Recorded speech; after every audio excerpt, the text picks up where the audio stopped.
Halo adik-adik semua, Assalamualaikum warahmatullahi wabarakatuh. Jumpa lagi dengan saya ya untuk pembahasan soal OSN IPA persiapan OSN 2025. Nah, ingat ya, sebentar lagi itu akan dilakukan uji coba OSN, yaitu pada tanggal 3 sampai 4 Juni 2025 gitu ya. Nah, kalian harus tetap nih semangat terus latihan sampai tiba waktunya kalian melaksanakan seleksi kota. Yuk kita mulai pembahasannya dari nomor 21.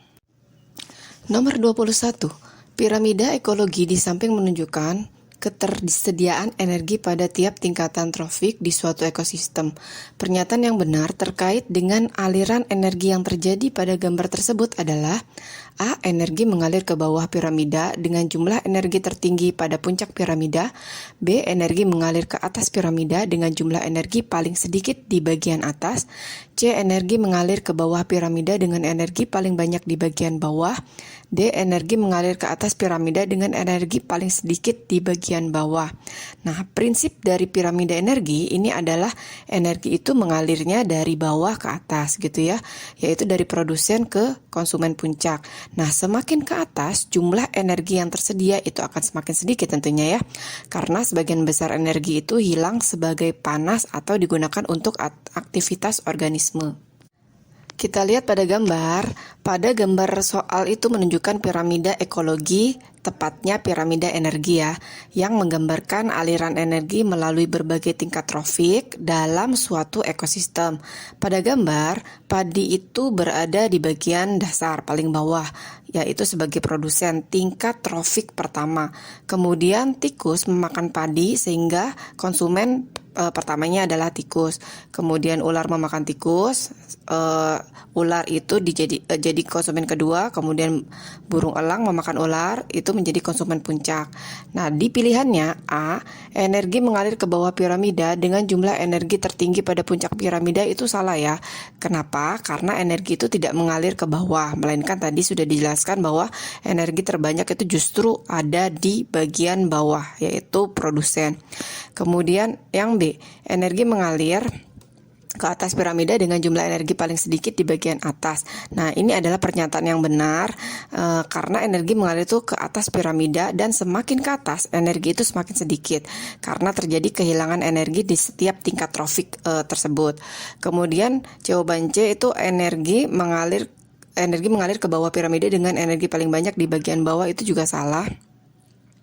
Karena memang energi paling banyak itu di bawah, tapi arah aliran energinya adalah ke atas, bukan ke bawah.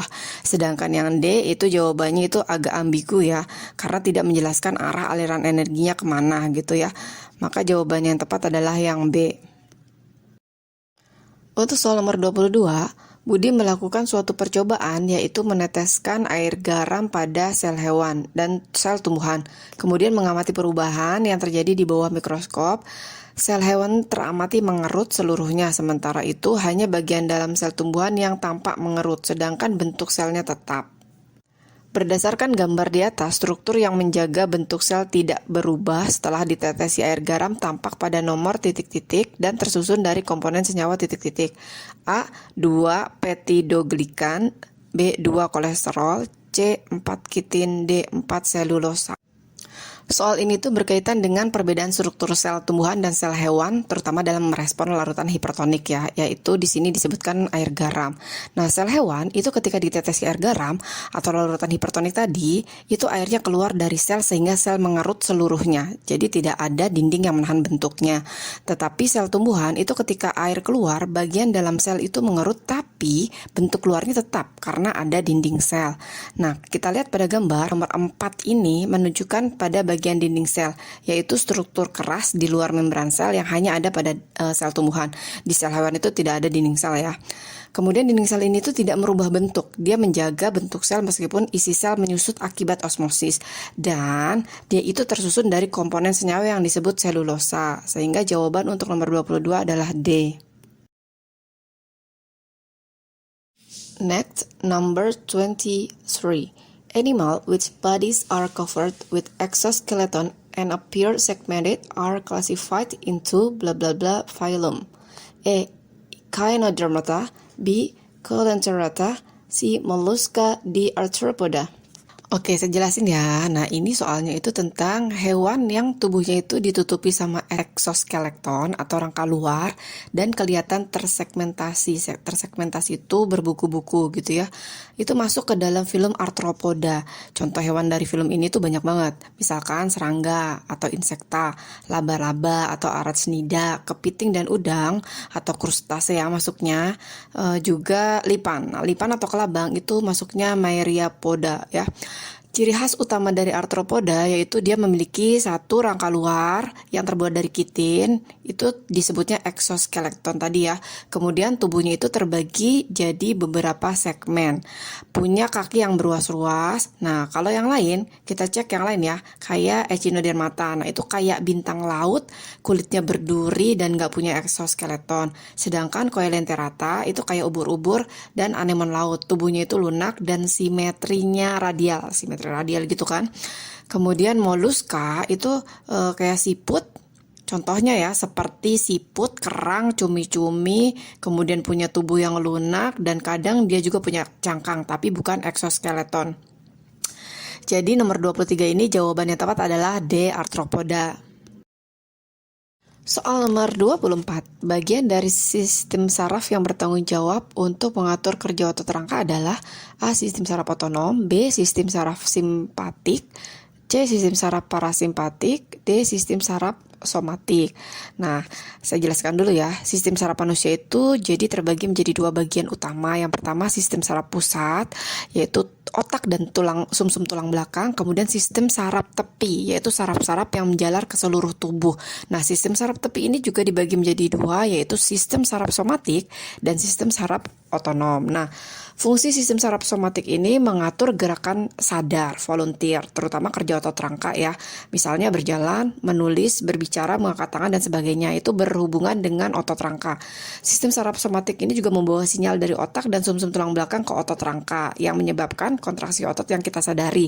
Sehingga jawaban nomor 24 ini yang tepat adalah D. Sistem saraf somatik.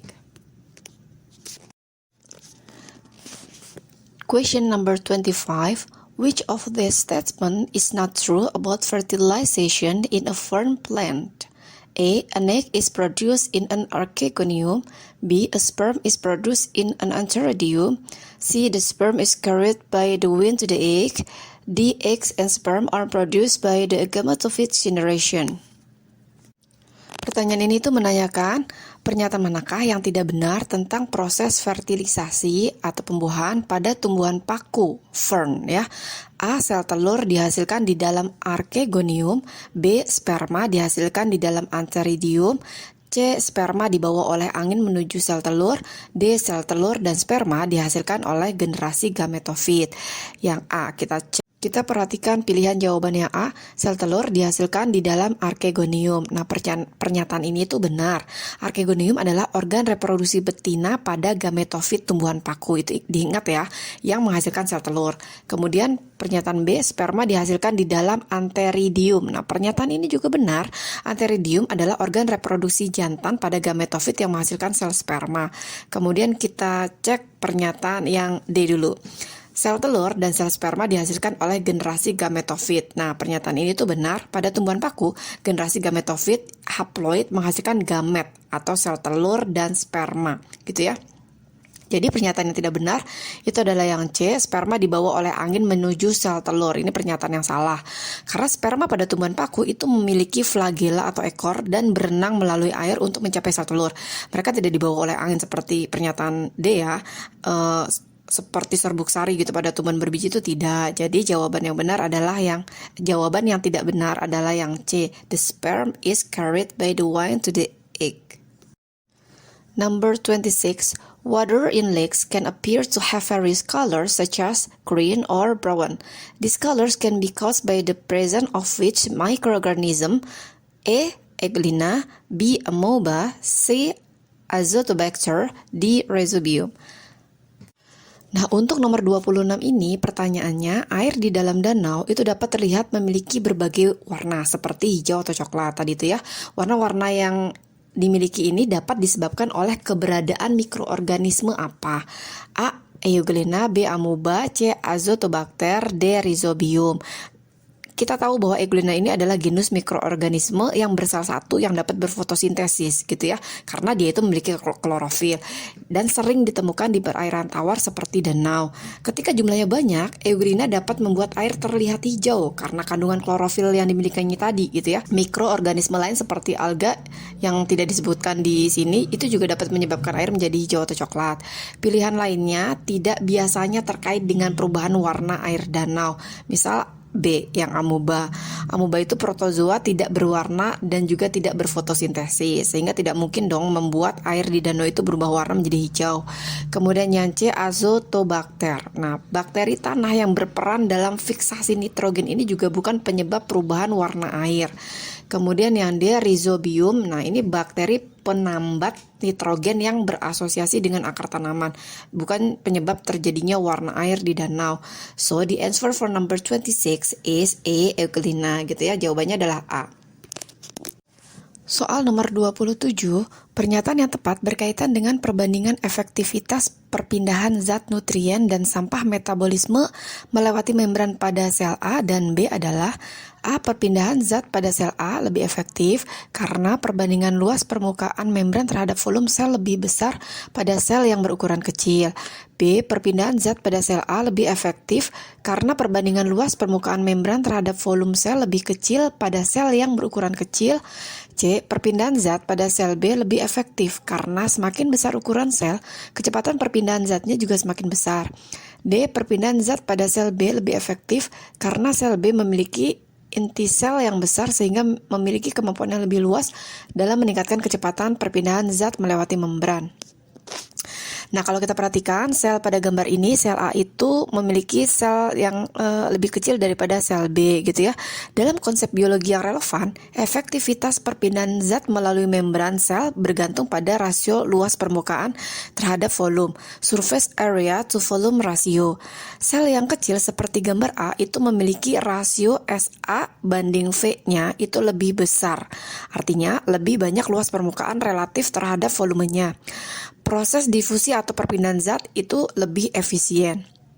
Sel B seperti gambar B itu memiliki rasio atau surface area to volume rasionya itu lebih kecil dari sel A sehingga lebih lambat dalam perpindahan zat. Nah, untuk itu jawaban soal nomor 27 yang tepat adalah yang A. Perpindahan zat pada sel A itu lebih efektif karena perbandingan luas permukaan membran terhadap volumenya lebih besar, terhadap volume selnya itu lebih besar pada sel yang berukuran kecil.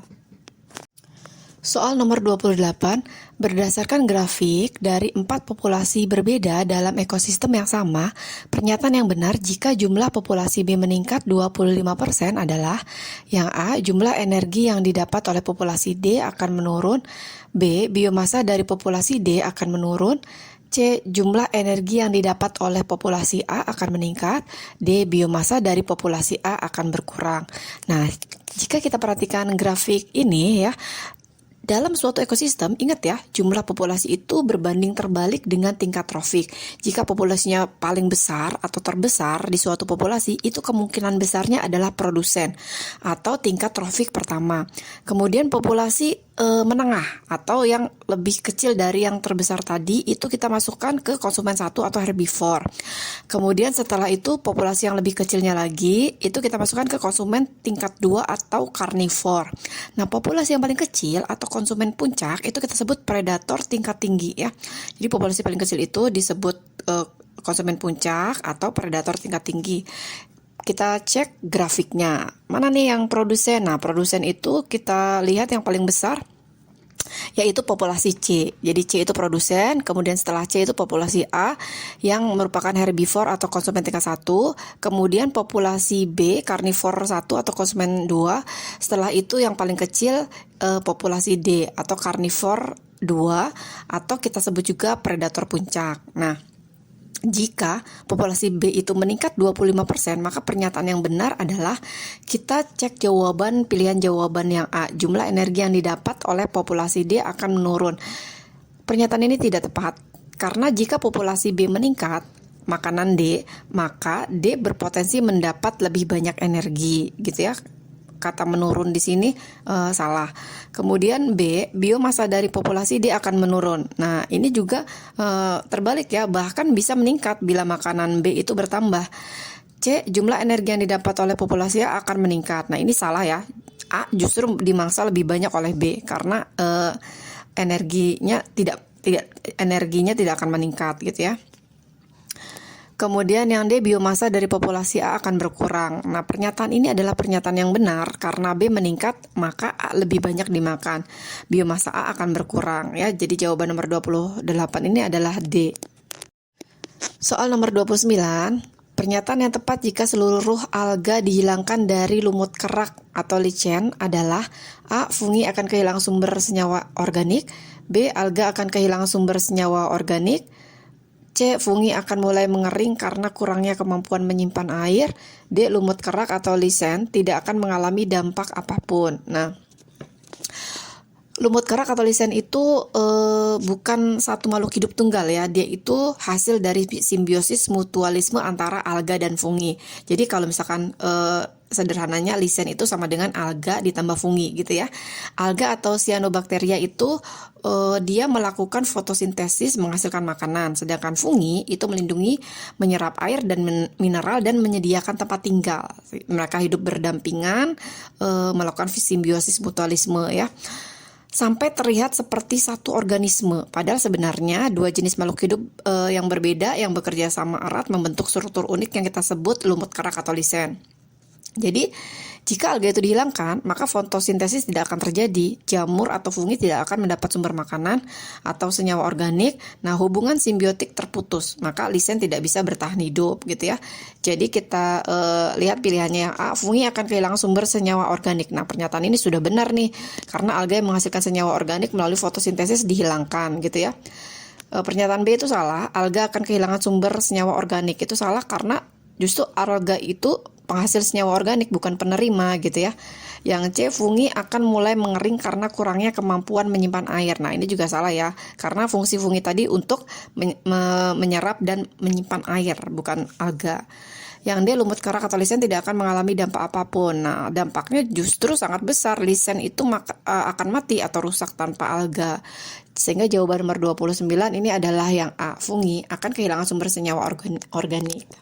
Soal nomor 30. Perhatikan diagram Venn pada soal ini. Dari ciri-ciri tersebut, contoh hewan di posisi B adalah, nah perhatikan baik-baik, posisi B itu adalah irisan dari ketiga diagram lingkaran ini ya. Berarti B itu adalah hewan yang bernapas dengan insang, kemudian dia juga bertelur, kemudian jika dia juga mengalami fertilisasi internal. Nah, kita cek pilihan jawabannya. Ikan itu dia bernapas dengan insang, betul ya.